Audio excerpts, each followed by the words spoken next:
I want to start today by trying to sell you something. Okay. And I'm going to be honest right out of the gate. It's a terrible product. Imagine I walk up to you and I hand you a crate of tomatoes. Right. But these aren't the shiny, perfect red ones you see in a supermarket ad. These are from the absolute bottom of the bin. They're bruised, a little soft. Okay, I'm picturing it. They're starting to smell a little weird. Exactly. So I'm effectively trying to sell you rotten tomatoes. Can I get you to open your wallet? That sounds less like a sales pitch and more like a scam. Yeah. So no, I am definitely not buying. Fair enough. Okay, let's make it even harder. What if I try to sell you a rock? Or rock. Just a plain gray stone I picked up in a parking lot. It has zero utility. You can't eat it. You can't build with it. Does that have any value to you at all? Logically, no. I mean, unless I desperately need a paperweight or something to throw at a predator, it has zero intrinsic value. And yet, logic took a massive back seat back in 1975. There was this guy, Gary Dahl. He's in a bar in California listening to his friends complain about their pets. Oh, I know this story. The vet bills, the feeding. The clawing at the furniture, all of it. And he has this light bulb moment. He goes out, finds a supplier of smooth Mexican beach stones, packages one in a cardboard box with air holes and a care manual, and calls it the Pet Rock. And it sounds like a joke, but the sales figures were just absurd. Astronomical. Dolls sold roughly 1.5 million of these things at about $4 a pop. In 1975 money. Which made him a millionaire almost overnight. But the reason I'm bringing this up isn't just to laugh about the 70s, it's to look at what he actually sold. Right. He wasn't selling a mineral. He was selling a story. He sold the idea of the perfect pet. Yes. The rock was just a physical anchor for this whole narrative about a companion that never gets sick, never runs away. And never poops on the rug. Exactly. The object was irrelevant, the story was everything. It was the ultimate human sales job. But here's where we need to pivot for today's deep dive. Gary Dahl was a human. He had to convince people one by one. And today, the entity selling you ideas, the story of what's important, what you should care about, it isn't a guy in a bar. It's an algorithm. And that really brings us to the core of the research we have for today.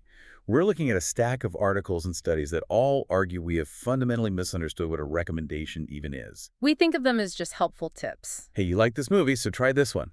But the sources we've got argue they're actually something much bigger. They're choice architecture. Choice architecture, that's a heavy term. It sounds like urban planning, but for your brain. It essentially is. And to really get it, we have to look at this storefront metaphor that keeps popping up in the reading. It frames the problem perfectly. This is the comparison between like a shop on Main Street and a digital app, right? Exactly. Picture a physical shop. The owner puts certain items in the window, right at eye level. Usually the high margin stuff. Or the things they desperately want to move. Mm-hmm. But, and this is the key part, in the old model, that window was static. You walk by, I walk by, we saw the same display, we shared a reality. But the digital storefront it's fluid. It's hyper-personal. When you open your social media feed or your news app or even a dating app, you're looking at a storefront that has been built specifically for you in that exact moment. The shelf is rebuilding itself scroll by scroll. The person standing next to you, looking at their phone, they're in a completely different store. And this triggers a really uncomfortable question about free will, doesn't it? We like to think we're in control. I choose to click this video. I choose to read this article. But if you didn't choose the storefront, how free is the choice you make inside it? That's the real crux of it. Right. If the algorithm fills your window only with fear-based news or high-risk crypto schemes, or, to go back to your intro, rotten tomatoes, you're probably going to buy one of them. Simply because they're the only things on the shelf. You choose from the menu you're given. And we tend to trust that menu. I think most people, myself included, have this default setting where we sort of trust the machine. We think, well, it's math. Math doesn't lie. That is the trap. The sources make a really critical distinction here. Which is? Math doesn't lie, but math doesn't care about the truth. Okay, let's unpack that because that sounds like a contradiction. Think about it this way.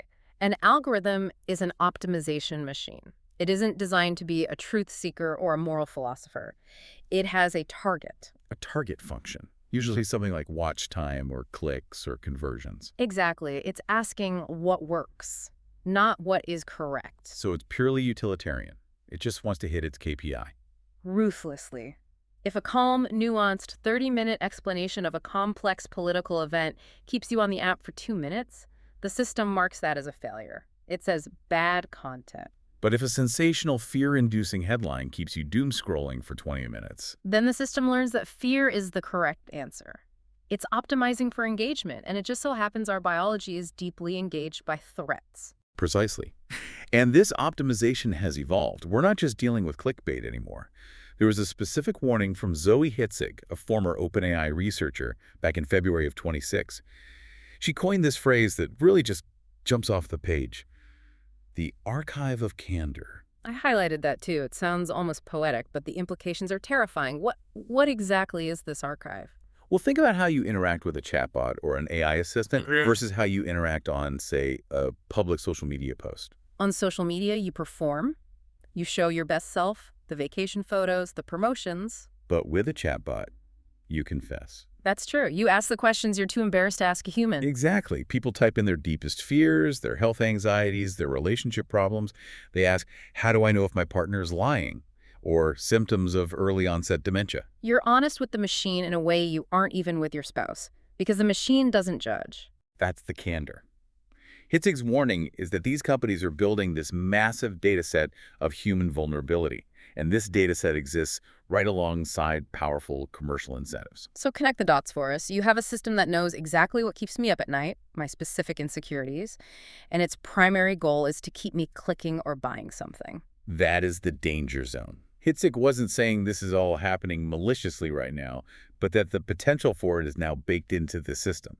If the system is trying to predict your behavior, it might just tap into that archive of candor to sell you ideas that trigger those very specific vulnerabilities. It's like weaponized empathy or industrialized intimacy. Industrialized intimacy is a great way to put it, and it works through a feedback loop.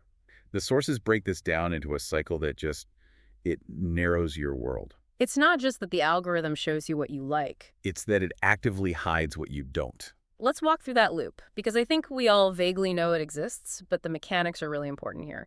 It's a simple four-step cycle. Step 1, the system shows you content.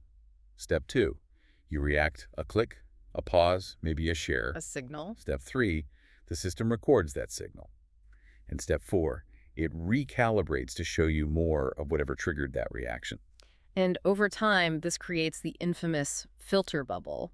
The sources actually prefer the term tunnel. A bubble sort of implies you're just floating around disconnected. A tunnel implies you're being directed somewhere. Exactly.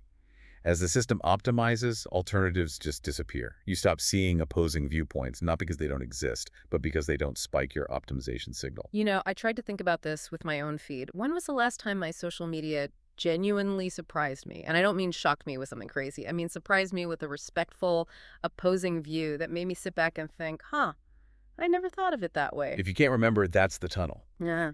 And because the system learns from emotion, it tends to heat up the audience. Anger, outrage, validation, those are all very high engagement emotions. So the storefront fills up with items that keep the temperature high. Okay, so that's the individual experience. I'm in my tunnel, you're in yours. But the research points out that this gets really messy when you zoom out. Right. What happens when millions of people are in these tunnels at the same time? This brings us to the synchronization effect. This is one of the most counterintuitive parts of the research. We tend to think, oh, personalization separates us. But the algorithms are often applying the same logic to millions of people at once. It's a one-to-many mechanism, and the sources use this fascinating real-world case study for this that has nothing to do with politics or news. It was about traffic, specifically the Waze effect. Right. This is the perfect analogy for how an algorithm can break a system. Waze, or any navigation app, is an algorithm that optimizes for the best route. It looks at the grid and says, hey, the highway is jammed. Take this side street. Which, for me, the individual driver, is great advice. It saves me 10 minutes. I feel smart. Exactly. It's a rational choice for you to take the shortcut. But then you look at what happened in Leonia, New Jersey. The algorithm found a shortcut through their quiet residential streets to avoid highway traffic, and it started sending everyone there. And suddenly, a small town with small roads is gridlocked with thousands of cars. The town was paralyzed. Officials actually had to pass laws restricting cut-through driving because the digital map was breaking their physical reality. And there was that other case in Tacoma Park, Maryland, which was, I found it hilarious, but also deeply dystopian. The resistance, yes. Residents realized they were being flooded by this algorithmic traffic. So they reportedly tried to fight back by lying to the machine, They started filing false incident reports on the app. claiming there was a crash or a hazard on their street that didn't exist, all in the hope that the algorithm would reroute the cars somewhere else. Humans lying to the robot to get their neighborhood back. It feels like something out of science fiction. But here's the macro insight. The algorithm gave every single driver the best route. But when everyone takes the shortcut, the result is a bottleneck that's actually worse for everyone. It's a coordination failure caused by synchronization. So let's take that traffic jam and apply it to ideas. Apply it to our attention. And that's the frightening parallel. What happens when the algorithm decides that a certain conspiracy theory, or a specific financial stock, or a particular political outrage is the shortcut to engagement? It reroutes millions of people's attention to that same idea at the same time. You get a traffic jam of the mind. You get a synchronization of belief. And just like the streets of Leonia weren't built for highway traffic, our public discourse isn't built to handle these sudden, massive floods of synchronized outrage. It also completely warps our perception of what's popular or important. We see a top 10 list or a trending topic, and we assume it's there because it's the best. And that's the manufacturing reality aspect. In the algorithmic age, top 10 doesn't mean best. It usually means most boosted. The storefront decides what gets that eye-level placement. And once something is at eye level for millions of people, it just snowballs. Attention generates more attention. So when something goes viral, you have to ask, did it win on merit? Or was it simply positioned to win? It's the invisible shelf problem. The inverse power. We only see what's boosted. We never see what the algorithm decided to hide. You don't know what news stories you missed. You don't know what songs you didn't hear. The algorithm essentially decides what disappears from existence for you. This leads right into the idea of manipulation without lies. I think we focus so much on fake news and misinformation, which are huge problems, don't get me wrong. Of course. But the sources suggest the platform doesn't actually need to lie to manipulate you. It just needs architecture. No, it doesn't need to lie at all. It just needs to control the path of least resistance. If I want you to choose option A over option B, I don't need to tell you option B is bad. I just need to make option A the default. I make it bright, visible, one click away, and I bury option B behind 3 submenus and a little gray button. We see this with subscription cancellations all the time. Signing up is one click. Canceling is a phone call and a blood sacrifice. Exactly. And the psychological trick, the really insidious part, is that because you still click the button, you feel like it was your decision. This is my preference. But really, it's your conditioning. The most effective influence is the one that feels like your own free will. Now, if we're talking about music or movies, this is, it's annoying. If the algorithm keeps pushing pop when I want jazz, okay, I'm irritated. But the research argues we are letting these engagement rules run domains that are much, much higher stakes. We call this the boundary problem. We're taking algorithms designed to sell ads and keep you watching cat videos, and we're letting them steer critical life sectors, like finance and health. Okay, let's look at finance. How does the storefront change there? Well, think about the incentive. A trading app wants conversions. It wants you to trade. And volatility, risk that stuff, produces action. Safe, boring, long-term index fund investing does not generate clicks. Or transaction fees. So the storefront fills up with the risky bets, the meme stocks, the volatile crypto. The choice architecture is nudging you toward gambling. And in health, it's even scarier. Because in the world of social media, likes get interpreted as validation. Yeah. But 1 million likes does not equal clinical evidence. Right. A charismatic influencer promising a miracle cure for a chronic illness will always get more engagement than a doctor dryly explaining the side effects of medication. Exactly. So the miracle cure video is better content for the algorithm. It Yeah. keeps people watching. So it gets promoted. We are letting the metrics of entertainment steer our health and our wealth. It's a sobering realization. We're living in a building where the walls move and we don't have the blueprint. So, what do? The sources break this down into 3 layers of defense. I think we should go through them because we can't leave people feeling helpless. Okay. Let's start with level 1, the user. That's you, that's me. The first step is just to acknowledge the tunnel exists. You have to deliberately diversify your sources. Don't let a single feed be your only window on the world. You have to walk down other streets. They also mention resetting. What does that look like in practice? It means confusing the machine. Periodically clear your watch history. Unfollow accounts that trigger that heating up emotion, even if you agree with them. If an account makes you angry every day, the algorithm thinks you love being angry. You have to break that signal. And there was a specific point about high-stakes decisions. Yes, this is crucial. If you're making a decision about your money or your health based on something you saw online, pause. Step away from the screen. Let the emotion cool. Verify the advice through a source that isn't optimized for clicks. Like a textbook, a doctor, a vetted financial advisor. Something with a different incentive structure. Okay, level 2, the platform. What should we be demanding from the tech giants? Because just delete the app isn't a realistic solution for most people. We need clarity on the architecture. We need to know why we're seeing what we're seeing. Some apps have those "why am I seeing this" buttons, but they're vague boilerplate. You are seeing this because you liked a similar post. Thanks, that's very helpful. Right, it needs to be deeper. We need declarations of optimization goals. Just tell me, this feed is optimized to keep you watching for as long as possible. And give us modes. Give me a chronological mode. Give me a low personalization mode. Let me choose a storefront that isn't just a mirror of my own biases. And finally, level 3, society.